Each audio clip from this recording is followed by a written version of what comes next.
ನಮ್ಮೆಲ್ಲರ ಬಗ್ಗೆ ತುಂಬಾ ತಾಳ್ಮೆಯಿಂದ ನಿಂತ್ಕೊಂಡು ಅದು ಅಷ್ಟು ದೊಡ್ಡ ಸೂಪರ್ ಸ್ಟಾರು ಪ್ರತಿಯೊಬ್ಬರ ಬಗ್ಗೆನೂ ಡೈರೆಕ್ಟರ್ ಬಗ್ಗೆ ಹಿಡಿದು ನಾಗು ಆಗಲಿ ಶಿವರಾಜ್ ಕೇರ್ಪೇಟೆ ಇವನ್ ರಚಿತಾ ಅದಿತಿ ಎಲ್ಲರ ಬಗ್ಗೆ ಇಂಡಿವಿಜುವಲ್ ಕರೆದು ಕರೆದು ಕರೆದು ಕರೆದು ಮಾತಾಡ್ಸೋದಿದೆಯಲ್ಲ ಅದು ನಾವು ಕಲಿಯುವಂಥದ್ದು ಆ ಗುಣ ಅವರಿಂದ ಅಳವಡಿಸ್ಕೊಳ್ಳುವಂಥದ್ದು.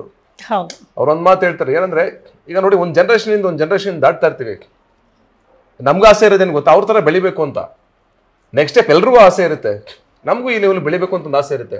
ಅದೊಂದು ದಾರಿ ಆಗುತ್ತೆ. ನಮ್ಮ ಸೂಪರ್ ಸ್ಟಾರ್ಗಳು ನೋಡಿದಾಗ ನಾವು ಈಗ ಅಪ್ಪು ಸರ್ ಆಗ್ಬೋದು, ಶಿವಣ್ಣ ಆಗ್ಬೋದು, ನಮಗೆ ಸುದೀಪ್ ಸರ್ ಆಗ್ಬೋದು, ದರ್ಶನ್ ಸರ್ ಆಗ್ಬೋದು. ನಮ್ಮ ಉದ್ದೇಶ ಏನು? ಅದ್ರ ಹಿಂದಿನ ಜನರೇಷನ್ ಯಾರು?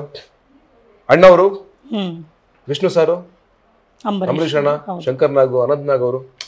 ಅದ್ರ ನೆಕ್ಸ್ಟ್ ಜನರೇಷನ್ ಮುಂದೆ ಇವರು, ಅದ್ರ ನೆಕ್ಸ್ಟ್ ನಾವೆಲ್ಲ ಬರೋದು. ಈಗ ಯಾರು ಇದೀವಿ ಎಲ್ಲರೂ ನಮ್ಮ ನೆಕ್ಸ್ಟ್ ಬರೋದು. We have to respect and ಅವ್ರನ್ನ ತುಂಬಾ ರೆಸ್ಪೆಕ್ಟ್ ನಡೆಸ್ಕೋಬೇಕು. ಅವ್ರನ್ನ ನಾವು ರೆಸ್ಪೆಕ್ಟ್ ಕೊಡಬೇಕು. ಅವ್ರು ಬಂದಿದ್ದನ್ನ ನಾವು ತುಂಬಾ ಖುಷಿಯಾಗಿ ಸೆಲೆಬ್ರೇಟ್ ಮಾಡಬೇಕು. ಆ ಸೆಲೆಬ್ರೇಷನ್ ಆಯ್ತು ಅವತ್ತು.